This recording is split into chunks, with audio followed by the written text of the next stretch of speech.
Olá, meu nome é Michel Augusto Gonçalves.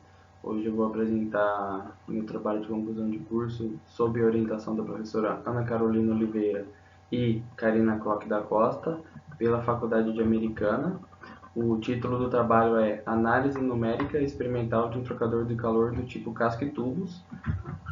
E é um prazer estar apresentando para o primeiro Web Encontro Nacional de Engenharia Química. Para dar início à apresentação, foram realizadas simulações utilizando o CFD e nesse início de apresentação estarei explicando o que é o CFD e como que ele funciona de uma maneira bem geral e bem simplificada. O CFD é uma técnica que consiste em simular sistemas que envolvem fluidodinâmica, transferência de calor e qualquer outro fenômeno físico presente na realidade no computador. Então, são simulações de qualquer evento físico utilizando computação. E ele utiliza métodos numéricos e programação computacional para realizar os cálculos das equações de fenômenos de transporte e qualquer outra equação aplicada à física desejada na simulação. Então, é uma técnica bem eficiente e bem potente que permite simular qualquer tipo de física aplicada e nos permite ter uma ideia de possíveis eventos que podem ou não acontecer em determinado equipamento, em determinado processo. As etapas da simulação são 5 etapas voltadas para esse trabalho. Nesse trabalho foi utilizado o pacote computacional ANSYS FX, que é da empresa ANSYS. Então, a primeira etapa é criar a geometria, que a gente chama de domínio físico, que é o lugar onde os eventos vão acontecer. A segunda etapa ela é muito importante, que é o desenvolvimento da malha, ou mesh. A malha ela consiste em dividir toda a nossa geometria em pequenos espaços, que é onde serão aplicadas as equações. Esse método se chama método dos volumes finitos, que foi utilizado nesse trabalho e que é utilizado por esse pacote computacional do software. A terceira etapa são estabelecer as condições de contorno, então colocar todas as variáveis do nosso problema, temperatura de entrada, vazão de entrada, pressão. A quarta etapa é onde o software realiza os cálculos. E isso tudo é feito de forma automática. A gente programa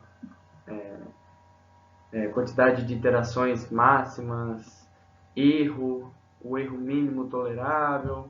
E todo o cálculo o software faz pegando as nossas condições de contorno e aplicando nas equações que já ficam dentro do software.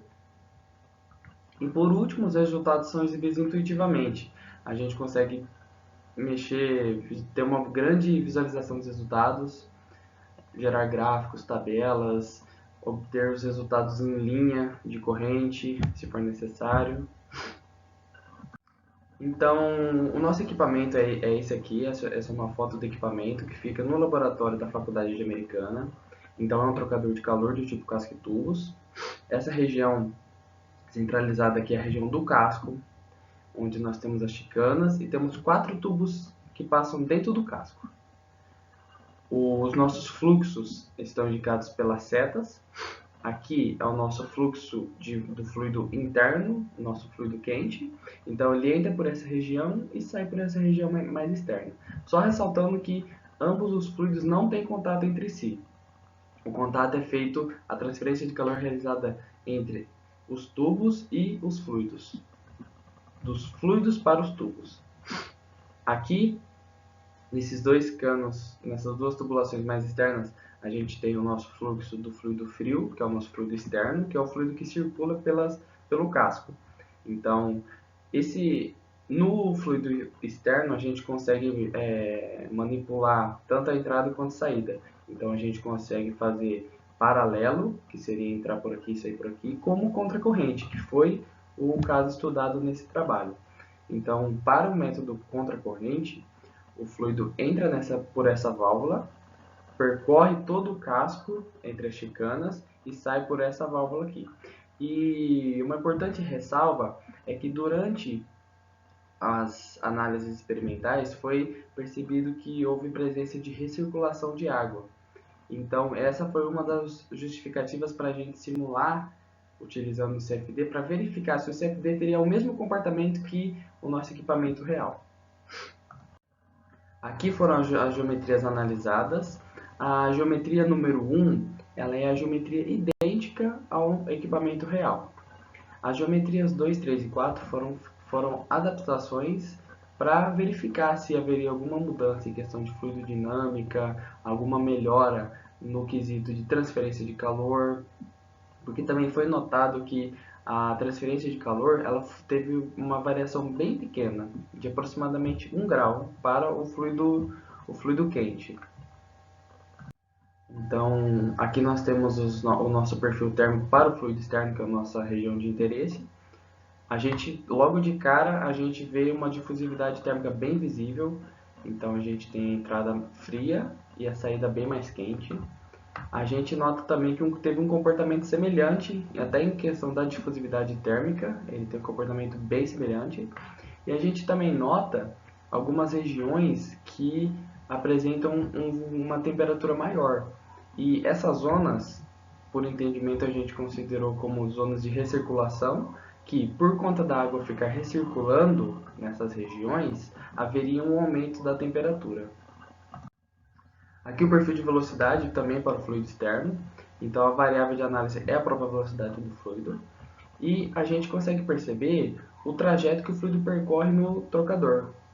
Então a gente vê a eficiência das chicanas para direcionar bem o nosso fluido.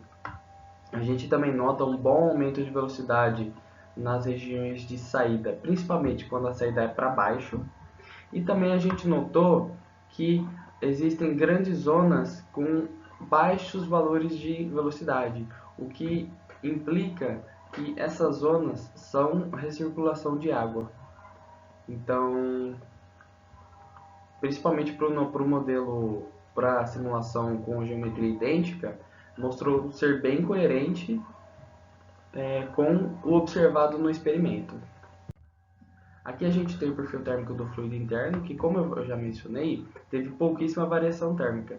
O range de temperatura para essas 4 simulações foi de 35 para 36 graus Celsius. Então tem uma diferença de no máximo de 1 grau. E aqui na simulação B e C, teve uma variação bem menor. Então, para concluir, a gente viu que o CFD ele tem uma potência enorme em questão de representar computacionalmente qualquer evento físico presente.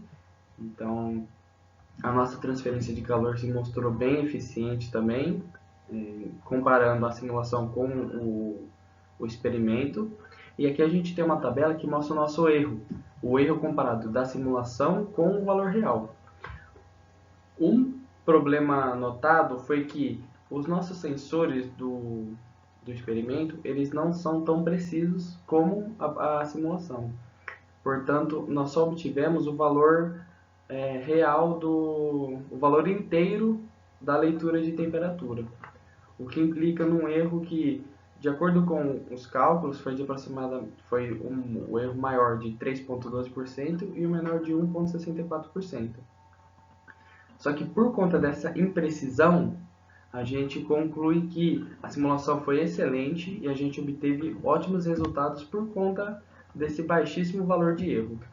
E também ressaltando, a gente viu que o CFD tem uma potência enorme para simular, principalmente nesse trabalho, a questão de transferência de calor. Muito obrigado pela atenção e pelo tempo de disponibilidade.